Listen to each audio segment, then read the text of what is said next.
யாத்ராகமத்தின் புஸ்தகம் 3ஆம் அதிகாரம் 9-10 வசனங்களிலே ஒரு அழைப்பை குறித்து நாம் பார்க்கிறோம். அதாவது மோசேவுக்கு ஒரு அழைப்பு கொடுக்கப்படுகிறது. இந்த அழைப்பு அவனுக்கு கொடுக்கப்பட்டு இஸ்ரவேல் ஜனங்களை விடுதலையாக்கும்படி ஆண்டவர் அந்த அழைப்பை அவனுக்கு கொடுக்கிறார். நான் உன்னை அனுப்புவேன், வா என்றார். இப்போ இந்த இடத்துல ஆண்டவர் சொல்றதான மிக முக்கியமான ஒரு விஷயத்தை நீங்க பார்த்தீங்கன்னு சொன்னா, ஆண்டவர் அவனுக்கு வைத்திருக்கிற அழைப்பை அங்கே வெளிப்படுத்துகிறார்.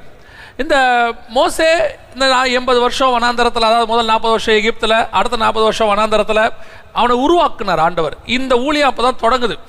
அதே மாதிரி தான் இந்த ஊழியம், இந்த குறிப்பிட்ட இந்த ஊழியத்தையும் ஒவ்வொரு ஊழியத்தையும் அப்படி தான் ஆண்டவர் உருவாக்குறார். ஏதோ ஒரு நாளில் எடுத்து கையில் ஊழியத்தை கொடுக்கறதில்ல, ரட்சிக்கப்பட்ட அன்னைக்கே உடனே தூக்கி கையில் கொடுக்கறதில்ல, இல்லை ஆண்டவர் முன்குறிச்சிடுறாரு. ஆனால் அதுக்கு ஒரு காலம் வச்சிருக்கிறார், உருவாக்குறார். சீஷர்களை 3 வருஷம் உருவாக்கி ஒரு ஊழியத்தை கையில் கொடுத்தார். அதே மாதிரி தான் இந்த ஊழியத்தை, இந்த திருச்சபையை, இந்த போதகரை, இந்த குடும்பத்தை ஆயத்தப்படுத்தினார். ஆயத்தப்படுத்தி ஒரு ஒன் ஃபைன் டே அவர்களுக்கு இந்த ஊழியத்தை கையில் கொடுத்து, நீங்கள் போய் இந்த ஊழியத்தை செய்யுங்கள் என்று சொல்லி ஆண்டவர் கொடுத்தார். எப்படி மோசே அந்த எகிப்துக்கு போய் ஜனங்களை விடுதலையாக்கி அவர்களை கொண்டு வர வேண்டுமோ அதே மாதிரி தான் ஒவ்வொரு ஊழியமும் உருவாக்கப்படுது. ஊழியத்தினுடைய அடிப்படை என்னன்னா சோல் வின்னிங், அதாவது ஆத்மாவை ரட்சிப்பு. அவ்வளவுதான். இது பேஸ்ல தான் எல்லாமே இருக்கு. ஊழியனாலே அது ஒண்ணுதான். அதுக்கப்புறம் அந்த ஆத்மாவை நம்ம என்ன செய்ய போறோம், எப்படி ஆயத்தப்படுத்துறோம், பரலோகத்தை சேர்க்க போறோம், அது 2வது வகை. முதல் வகை என்ன, எல்லாத்தினுடைய ஊழியத்தினுடைய அடிப்படை என்னன்னா சோல் வின்னிங், அதாவது ஆத்ம ரட்சிப்பு. அப்ப இந்த ஆத்ம ரட்சிப்புக்கு இந்த மோசையை தயார் பண்ணி அனுப்பினது போல ஒவ்வொரு ஊழியத்தையும் கர்த்தர் தயார் பண்ணி அனுப்புறார். எனக்கு ஆண்டவர் சொல்லி கொடுத்தது எப்பவுமே ஒரு விஷயம்தான். ஒரு சபையை ஒரு இடத்துல கர்த்தர் உருவாக்குறாருன்னா அதுக்கு பின்னாடி கர்த்தருடைய மகா பெரிய திட்டம் உண்டு. எதுக்காக உருவாக்குறாரு அப்படின்னு கேட்டா, இப்போ ஒரு இடம் தேவனுக்கு முன்பாக மிகவும் மோசமான காரியத்தில் இருக்கும். அதாவது அவங்களுடைய பாவங்கள் தேவனை எட்டினதாக இருக்கும். இப்போ அந்த இடம் அழிவுக்கு நேராக வந்திருக்கும். அந்த இடத்துல என்ன பண்ணுவாரு, கடைசி முயற்சி, அந்த ஜனங்களை காப்பாற்றுறதுக்கு கடைசியாக ஒரே ஒரு வழி தான் இருக்கு. அந்த வழியும் இல்லைன்னா அதுக்கப்புறம் ஜனங்க அழிக்கணும்.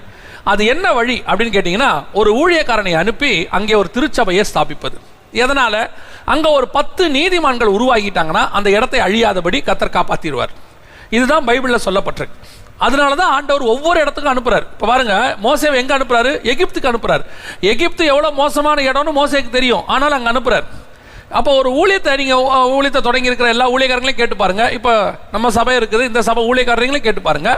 இந்த இடத்துக்கு வரும்போது இந்த இடம் எப்படி இருந்ததுன்னு கேட்டு பாருங்க. அவங்க இங்கே வந்தபோது அவங்க மனநிலை எப்படி இருந்தது, ஏன் இங்கே வந்தேமோன்னு யோசித்த நாட்கள்லாம் இருக்கும். ஏன் இந்த ஜனங்க மத்தியில் வந்தோமோ, எதனால ஆண்டவர் இங்கே அனுப்புனாரோ. நிறைய ஊழியர்கள் என்கிட்ட சொல்லியிருக்கிறாங்களா, வரும்போது இங்கே ஒருத்தர் கூட ரட்சிக்கப்பட்டவங்க கிடையாது. இங்கே இருக்கிற ஜனங்களாம் மோசமானவங்க, மனிதத்தன்மை இல்லாமல் இருந்தாங்களா என்கிட்ட ஒரு சிலர்லாம் சொல்லியிருக்கிறாங்க. இங்கே இருக்கிறவங்களுக்கு மனுஷத்தன்மையே கிடையாதுங்க, அவ்வளோ மோசமானவங்க. ஆனால் இன்னைக்கு அங்கே ஒரு சபை உருவாகி அந்த இடத்துல ஒரு 100 ஆத்மா 200 ஆத்மா வந்திருக்குதுன்னா கர்த்தர் அந்த இடத்தை எவ்வளவு நேசிச்சிருக்கிறான்னு பாருங்க, அங்கே இருக்கிற ஜனங்களை. அப்படித்தான் இந்த சபையும் இங்கே அனுப்பப்பட்டது. இவங்க பிறந்த இடம் வேறையா இருந்திருக்கும், இவங்க வளர்ந்த இடம் வேறையா இருந்திருக்கும். ஏன் ஆண்டவர் இங்கே அவங்களை அனுப்பி இருக்கிறாருன்னா, இவங்க வரும்போது இந்த இடம் தேவனுக்கு முன்பாக கோபாக்கினையின் இடமாக இருந்திருக்கும். இங்க இருக்கிற ஜனங்கள் அவருக்கு முன்பாக மிகவும் கோபத்தின் காரியங்களை செய்கிறவர்களாக இருந்திருப்பாங்க. அதுக்கு தான் ஆண்டவர் அனுப்பி இருக்கிறார். அப்போ இந்த ஊழியத்துக்கு இங்கே வரும்போது இந்த ஊழியக்காரர் கூட தோணி இருக்கும். ஏன்னா ஒரு சிலர்லாம் நினைக்கிறாங்க, கொஞ்சம் நல்ல ஒரு இடத்துல ஊழியம் பண்ணா நல்லா இருக்குமே, இந்த மாதிரி இந்த இடத்துல ஏன் வந்தோம். அந்த இடம் இன்னும் அழியாமல் இருப்பதற்கு அந்த திருச்சபை தான் காரணம். ஒரு சபை அந்த இடத்துல இருக்குன்னா அந்த இடத்தை அழியாமல் கர்த்தர் பாதுகாப்பார். ஆனால் இந்த ஊழியத்துக்கு அனுப்பும்போது கர்த்தர் வெறுமனே அனுப்புகிறது இல்லை. இப்போ மோசேயை அனுப்பும்போது கர்த்தர் வெறுமனே அனுப்பலை. அவனுக்கு ஆண்டவர் மிக முக்கியமான 4 காரியங்களை கொடுத்து அனுப்புகிறார். அதுதான் நான் இந்த வசனத்திலிருந்து நம்ம இன்னைக்கு பார்க்க போகிறோம். இந்த கன்வென்ஷனுக்காக இவங்க கூட்டத்தை ஏற்பாடு பண்ணின போது முதல் நாள் 2வது நாள், இந்த 2 நாள் கூட்டங்களையும் பார்த்தபோது நான் தைரியமாய் சொல்லுவேன், இந்த 2 நாள் வசனங்களும் கர்த்தர் இந்த திருச்சபைக்கு கொடுத்தது என்று சொல்லுவேன். ஒவ்வொரு திருச்சபையும் மீட்டிங் அட்டன் ஃபிக்ஸ் பண்ணும்போது எனக்கு ஒரு நாள் அந்த சபைக்காக அன்றைக்கி காலையில் ஜோம் பண்ணுவேன். மற்ற நாள் ஜோம் பண்ணுவேன்னு சொல்ல முடியாது. அந்த நாள் காலையில் அந்த சபைக்காக ஜோம் பண்ணி தேவ சமூகத்தில் உட்காந்து எனக்கு அந்த வசனம் கொடுங்கன்னு கேட்பேன். அப்போ அந்த சபைக்குரிய வசனத்தை ஆண்டவர் கொடுப்பார், அவங்களுக்கு தேவையானதை கொடுப்பார். அதே மாதிரி இந்த சபைக்கு தேவையான வசனத்தை நான் காலை வேளையில் கேட்டபோது ஆண்டவர் சொன்னதான ஒரு 4 காரியங்கள். இந்த மோசையை அனுப்பினதை போலத்தான் இவர்களை அனுப்பி இருக்கிறேன். மோசை எகிப்துக்கு போனது போல தான் இவங்களும் வந்திருக்கிறாங்க. அந்த ஜனங்களை மீட்டு கொண்டு வந்து பாலும் தேனும் ஓடுகிற தேசத்தில் சேர்க்கிற பொறுப்பு மோசே கையில் கொடுக்கப்பட்டது போல இவர்களுக்கும் அந்த பொறுப்பை தான் கொடுத்துருக்கிறேன். இப்போ இவங்க மோசே கூட இருந்த அந்த 4 விஷயங்கள், அதைத்தான் நாம் இன்னைக்கு பார்க்க போகிறோம். முதலாவதாக மோசே கூட என்ன காரியத்தை ஆண்டவர் வைத்திருந்தார். ஃபர்ஸ்ட் முதலாவது வாசிங்க, யாத்ராகமத்தின் புஸ்தகம் 3ஆம் அதிகாரம் 12வது வசனம் வாசிங்க. யாத்ராகமம் 3:12 வாசிங்க. அதற்கு அவர், நான் உன்னோடே இருப்பேன், நீ ஜனத்தை எகிப்திலிருந்து அழைத்து வந்த பின்பு. அந்த இடத்துல நல்லா அந்த வசனத்தை வாசிச்சிங்கன்னா வசனம் சொல்லுது, அதுக்கு முந்தின வசனத்தில் மோசே கேட்குறாரு, நான் எம்மாத்திரம் இந்த ஜனங்களை போய் மீட்டு கொண்டு வருவதற்கு, அதுவும் பார்வோன்கிட்ட இருந்து மீட்டு கொண்டு வருவதற்கு நான் எம்மாத்திரம் அப்படின்னு கேட்கிறார். அதுக்கு தான் ஆண்டவர் ஒரு வார்த்தை சொல்றாரு, நான் உன்னோடு கூட இருப்பேன். ஃபர்ஸ்ட் ஆண்டவருக்கு கொடுக்கிறதான மிக முக்கியமான பாதுகாப்பு என்ன அப்படின்னு கேட்டீங்கன்னா, நான் உன்னோடு கூட இருப்பேன். பல நேரங்களில் நம்ம ஊழியத்தை தொடங்கும் போது, அந்த இடத்துக்கு நம்ம வரும்போது, அங்கே இருக்கிற மனுஷர்கள் நம்மளை பார்க்கிலும் பலவான்களாக இருப்பார்கள், நம்மளை பார்க்கிலும் மோசமானவர்களாக இருப்பாங்க. இன்னும் சொல்ல போனால் நம்மளை பார்க்க செல்வாக்கு மிகுந்தவர்களாக இருப்பார்கள். அவங்களை எதிர்த்து நம்மளால நிற்க முடியாது, அந்த இடத்துக்கு நம்ம போகவே முடியாது. அங்கே இருக்கிறவங்க பார்வோனாக இருப்பார்கள். சிலர்லாம் ஊழியத்துக்கு போய் 2 வாரம் 1 வாரத்தில் அந்த இடத்த விட்டு ஓடி போனவங்களாம் இருக்கிறாங்க. இந்த ஊரில் இருக்க முடியாதுங்க. நார்த் இந்தியாவில் போய் பாருங்க, பல கிராமங்களில் பல காடுகளில் மிஷினரிகள் ஊழியம் பண்ணும்போது நான் ஒரு சிலரோடு கூட இருந்து பார்த்துருக்கிறேன். சவுத் இந்தியாலையும் இருக்குது. இந்த மிஷினரிகளோட ஊழியங்கள் இருக்கும்போது நான்லாம் 2 நாளைக்கு மேலே அங்கே என்னால் இருக்கவே முடியாது. ஒரு மிஷினரி என்னை கூட்டிகிட்டு ஒரிசாவுக்கு கூட்டிகிட்டு போனார். 35 கிலோமீட்டர் பைக்கில் போனார். 35 கிலோமீட்டர் பைக்கில் போனார். நான் உண்மையை சொல்கிறேன், ஒரு தடவை அவர் கூட போயிட்டு வந்தேன். எனக்கு அதுக்கப்புறம் அந்த பேக் பெயின், முதுகு வலி ஏறக்குறைய 10 நாள் எனக்கு இருந்துச்சு. ஆனால் அந்த மனுஷன் வாழ்நாளெல்லாம் அந்த ரோட்டில் தான் போயிட்டு வர்றாரு. அப்படி போயிட்டு இருக்கும்போது அவர் சொன்னார், அண்ணன் எங்கே பாருங்கண்ணே, இப்போ தான் யானை கிராஸ் ஆகிருக்கு, ஒரு 5 நிமிஷம் தான் ஆகிருக்கோன்னு. நான் கேட்டேன், எப்படி சொல்கிறீங்க? இந்த யானை லத்தி போட்டு போயிருக்குண்ணே, அது பார்த்தீங்கன்னா இப்போ தான் போயிருக்கு, நல்லா தெரியுதுண்ணே அப்படின்னு. அப்போ நான் கேட்டேன், இந்த யானையெல்லாம் வருமா? ஒரு நாள் வந்துச்சுண்ணே, யானை வந்துட்டு பார்த்துருச்சு, நான் ஓடி போய் ஒரு மரத்துக்கு பின்னாடி ஒட்டி நின்றுக்கிட்டேனே, அது ஒரு 5 நிமிஷம் சுற்றி பார்த்துட்டு போயிருச்சு. யோசித்து பாருங்க, அவர் ஒரு 2 நிமிஷம் கதையை அதை சொல்கிறாரு. யானை வந்துச்சு, பார்த்துச்சு, நான் ஒட்டி மரத்தோடு நின்றுக்கிட்டேன்னு. அந்த நிமிஷம் அந்த மனுஷனுடைய உயிர் எம்மாத்திரம் எப்படி இருந்திருக்கும்? அவருக்கும் மனைவி இருக்கு, அவருக்கும் பிள்ளைகள் இருக்கு. இந்த உலகம் நம்மை விட வலிமை வாய்ந்தது தான், எந்த மாற்று கருத்தும் இல்லை. இங்க இருக்கிற மனுஷர்கள் பார்வோன்கள் தான், இங்க இருக்கிறவர்கள் நேபுகாத்நேச்சார்கள் தான், இங்கே இருக்கிறவர்கள் ஆகாபுகள் இருக்கிறார்கள், இங்கே மோசமான ராஜாக்கள் இருக்கிறார்கள். ஆனாலும் கூட கர்த்தர் கொடுக்கிற முதலாவது வாக்குத்தத்தம் என்ன தெரியுமா? நான் உன்னோடு கூட இருக்கிறேன். இந்த உலகத்தில் இருக்கிற எல்லாரை பார்க்கிலும் பெரியவராகிய நான் உன்னோடு கூட இருக்கிறேன். ஒவ்வொரு ஊழியத்தையும் கட்டி எழுப்பி 12 வருஷம் வந்திருக்குது அப்படின்னா, இந்த 12 வருஷமும் எந்த எம்எல்ஏவோ, எந்த எம்பியோ, எந்த கவுன்சிலரோ, எந்த பணக்காரனோ, எந்த விதமான காரியமும் கூட இருக்கவில்லை. உன் தேவனாகிய கர்த்தர் ஒருவரே உன்னோடு கூட இருந்தார். அது அவர் தான் கொண்டு வந்திருக்கிறார் இந்த ஊழியத்தை மட்டும். ஒவ்வொருத்தருடைய ஊழியமும் அப்படித்தான். உன்னை கொண்டு வந்தது யாரு? கர்த்தர். நாம இருக்கிற இடம், நமக்கு முன்னாடி இருக்கிறவங்க நம்மளை விட பெரியவர்கள். அவர்கள் இந்த உலகத்தின் பிள்ளைகள், நம்மளை விட வலிமை வாய்ந்தவர்கள். அதான் இஸ்ரவேல் ஜனங்க கானானுக்குள்ள பிரவேசிக்கும் போது அவங்க போய் பார்க்கறாங்க. யாரை பார்த்து பயந்தாங்க தெரியுமா? அங்க சொல்றாங்க, ஏனோக்சின் புத்திரர் ஆகிய ராட்சதரை கண்டோம், அவர்கள் பலவான்கள். அவங்க பயந்துட்டாங்க, அங்க இருக்க முடியாது. ஆனா அவங்களுக்கு ஒண்ணு தெரியல. என்ன தெரியல தெரியுமா? அவர்களோடு கூட இருப்பவரையிலும் நம்மோடு இருக்கிற தேவன் அவர்களை பார்க்கிலும் பெரியவர். இந்த எண்ணம் முதல்ல நமக்கு வரணும். இங்க இருக்கிற நம்ம இன்னைக்கு யாரை பார்த்து பயப்படுறோம்? இன்னைக்கு கொஞ்சம் அதிகாரத்தில் உள்ளவங்களை பார்த்தா பயம், இன்னைக்கு நமக்கு கொஞ்சம் சட்டத்தில் கொஞ்சம் பெரிய ஆட்களை பார்த்தா பயம், போலீஸ்காரங்களை பார்த்தா பயம், அரசியல்வாதியை பார்த்தா பயம், எல்லாரும் பார்த்தாலும் பயம். காரணம் என்ன? இன்னைக்கு ஏன் பயப்படுறா? ஒரு சிலராக சொன்ன, நான் யாரையும் எதிர்க்கணும்னு சொல்லலை, நல்லா தெரிஞ்சுக்கொள்ளுங்க. நான் சொல்றதை நீங்க சரியா புரிஞ்சு கொள்ளிப்பீங்கன்னு நினைக்கிறேன். எதிர்க்கணும்னு சொல்லலை, யாரை கண்டும் பயம் அவசியம் இல்லை. ஏன் பயம் அவசியம் இல்லை? இப்போ ஒரு காவலர் நிறுத்துறாரு, காரை நிறுத்துறாரு, உள்ள உட்காந்துருக்கிற காருக்குள்ள உட்காந்துருக்கிறவர் முதலமைச்சருடைய பையனாகவோ அல்லது முதலமைச்சருடைய அண்ணனாவோ தம்பியாவோ இருந்தா என்ன நடக்கும்னு நினைக்கிறீங்க? அவர் காரை திறக்கிற ஸ்டைலே வேற மாதிரி தான் இருக்கும். கண்ணாடியை திறந்து என்ன விஷயம் அப்படிதான் கேட்பாங்க. இவரை பார்த்தோன்னே அவர் என்ன பண்ணுவார் தெரியுமா? சார் போயிட்டு வாங்க சார். ஏன்? அவர்கிட்ட ஒன்றும் இல்லை, அவர் கூட இருக்கிறவர் பவரில் இருக்கிறாரு. எந்த பவரில் இருக்கிறாரு? இவரை பார்க்கிலும் பவரில் இருக்கிறார். அவரை கண்டா அவருக்கு பயம், அதனால அவர் கூட இருக்கிறவர் கண்டா இவர் மேலேயும் பயம் வருது. அதைத்தான் நான் சொல்றேன். இந்த உலகத்தின் அரசாங்கங்கள், ராஜ்யங்கள், இங்க இருக்கிற மக்கள் எல்லாரும் வலிமை வாய்ந்தவர்கள். ஆனாலும் அவர்களோடு கூட இருப்பதை பார்க்கலாம் நம்மோடு இருக்கிறவர் இன்னும் பெரியவர். அவர் கூட போனாலே ஒரு அபிஷேகம் உண்டு, ஒரு மகிமை உண்டு. அந்த அபிஷேகத்துக்கு, அந்த மகிமைக்கு இந்த உலகம் பயப்படும். அந்த பயம் வரும், அது நிச்சயம் வரும். எலியா மேல அந்த பயம் இருந்துச்சு, ஆகாபுக்கு அந்த பயம் இருந்துச்சு, யோவான் ஸ்நானகன் மேல ஏரோதுக்கு அந்த பயம் இருந்துச்சு, இயேசு கிறிஸ்துவின் மேல அந்த பயம் பரிசேயர் சதுசேயருக்கு இருந்துச்சு. அப்போஸ்தலரை கண்டு அங்கிருந்தவர்கள் பயந்திருந்தார்கள் இருக்கு. அந்த பயம் இருக்கணும்.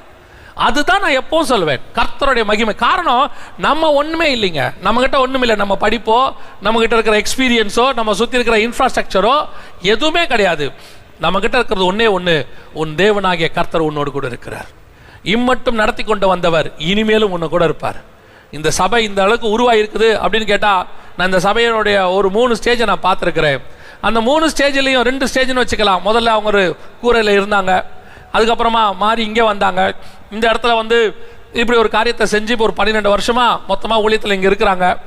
இப்போ இதனுடைய அடுத்த ஸ்டேஜுக்கு அவங்க போக போகிறாங்க. இப்போ இந்த 3 ஸ்டேஜாக இவங்களை நான் பார்க்குறேன்.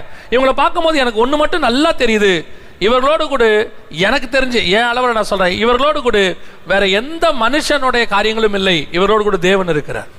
தேவன் இருந்ததுனால தான் இம்மட்டும் வந்திருக்குது. ஒவ்வொரு ஊழியமும் அப்படித்தான், ஒவ்வொரு ஊழியமும் அப்படித்தான். அநேக ஊழியர்களை பார்த்துருக்கிறேன், அவங்க தேவனையே நம்பி வாழ்க்கையை ஓட்டினாங்க. மோசே சொன்னது உண்மைதான், அதுல எந்த மாற்று கருத்தும் இல்லை. பார்வோனுக்கு முன்பாக நான் எம்மாத்திரம், ஏன் பார்வோன் ராஜா, நான் ஆடு மேய்க்கிறவன். எனக்கு பார்வோனுடைய கலைகள் எல்லாம் தெரியும், அந்த ஊரை பத்தி தெரியும், நாட்டை பத்தி தெரியும். ஆனாலும் பார்வோனுக்கு முன்பாக நான் ஏமாத்துறவன், நான் ஒண்ணுமே இல்லை ஆண்டவரே. ஆண்டவர் சொல்றாரு, நீ ஒன்றும் இல்லப்பா, ஆனா பார்வோனிலும் பெரியவர் உன்னோடு கூட இருக்கிறார். அந்த தைரியம் தான் தாவீதுக்கு இருந்துச்சு. அந்த தைரியம் தாவீதுக்கு இருந்துச்சு. சவுல் எல்லாரை விட பெரியவன். சவுலை கண்டா எல்லாரும் பயப்படுவாங்க. சவுல் எல்லாரிலும் உயரமானவன். ஆனால் சவுலை விட உயரமானவன் ஒருத்தன் வந்தான் பாருங்க இந்த இடத்துல, கோலியாத்துன்னு. அவனை பார்த்து எல்லாரும் பயந்தாங்க. ஏன்? சவுலே பயந்தாரு. ஆனா தாவீதுக்கு மட்டும் பயம் இல்லை. நம்ம ஊர்ல சொன்னாங்க தெரியுமா, அசட்டு தைரியம் பாங்க. சிலர்லாம் சொல்லுவாங்க, அது அசட்டு தைரியங்க, சும்மாவே போய் நிற்கிது மாட்டுக்கு முன்னாடி, அது முட்டி தூக்கி போட்டால் தான் தெரியும் அப்படிம்பாங்க. அசட்டு தைரியம் பாங்க.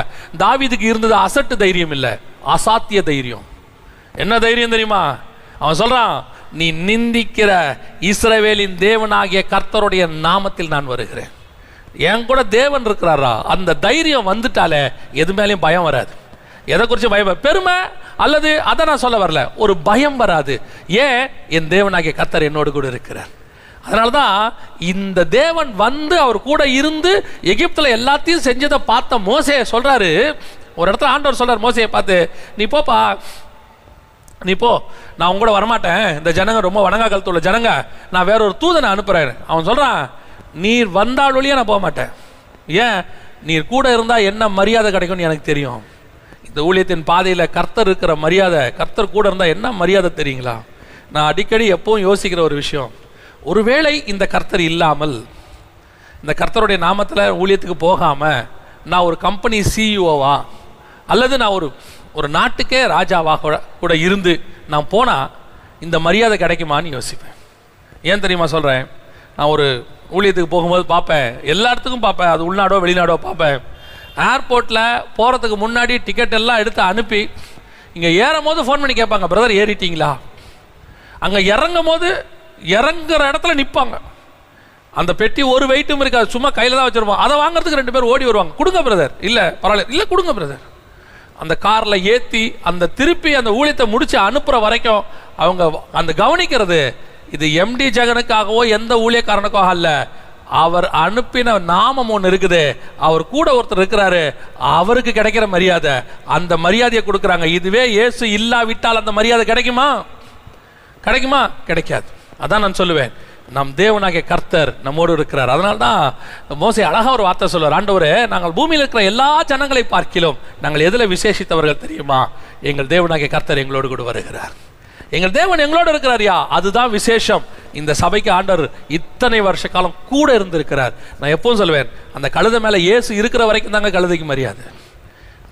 துணியை விரிப்பாங்க, கிளையை உடைச்சு போடுவாங்க, எல்லாம் போடுவாங்க. இந்த கழுதை சில நேரத்தில் என்ன செய்யும் தெரியுமா? இதெல்லாம் விரிச்சு போட்ட உடனே கழுதை நினைச்சுக்கணும், நான் ஒருவரும் ஏறாத கழுதை, நான் ரொம்ப ப்ரீஷியஸான கழுதை.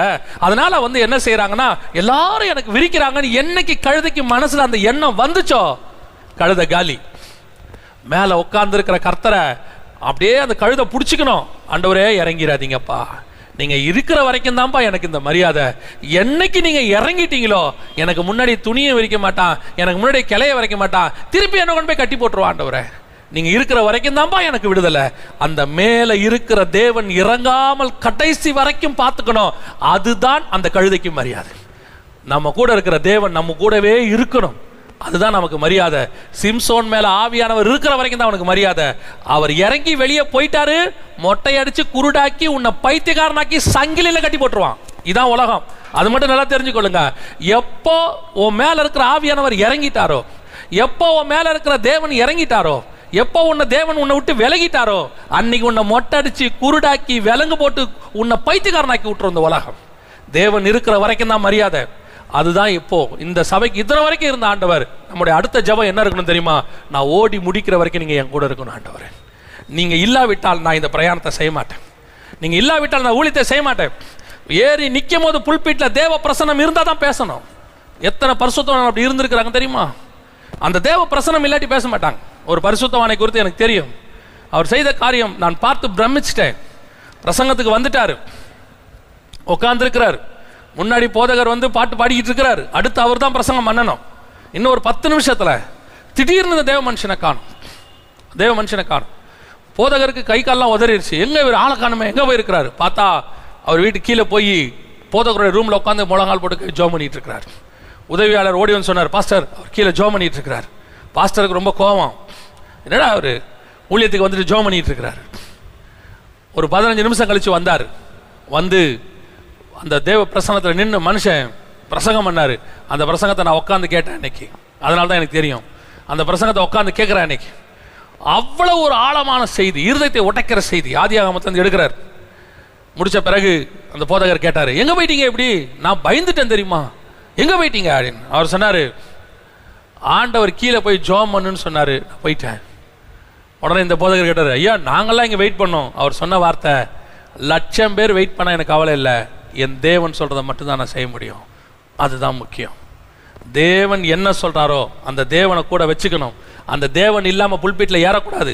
அந்த தேவன் இல்லாம பிரசங்கம் பண்ணக்கூடாது. அந்த தேவன் இல்லாம ஒரு வேலையும் செய்யக்கூடாது. அந்த தேவன் இல்லாம வேலையை தொடங்கக்கூடாது.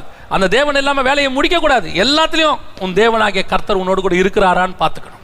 That's very important. ஆண்டவர் எதிர்பார்க்கறது அதைத்தான்.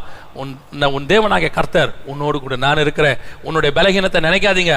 நான் ஏமாத்திரம், எனக்கு ஒன்றும் இல்லை, எனக்கு வேறு எந்த ஒரு காரியமும் இல்லை, படிப்பு இல்லை, எனக்கு வந்து உயர்த்தி விடுறதுக்கு ஆள் இல்லை, எனக்கு வந்து பின்னாடி தாங்கிறதுக்கு யாருமே இல்லை, உதவி செய்யறதுக்கு யாரும் இல்லை, நான் என்ன செய்ய போறேன்? நாங்கள் தனித்து விடப்பட்டிருக்கிறோமே. கர்த்தர் சொல்றாரு, இவங்கெல்லாம் இல்லாமல் இருக்கிறது நல்லது. காரணம் உன் தேவனாகிய கர்த்தர் உன்னோடு கூட இருக்கிறார்.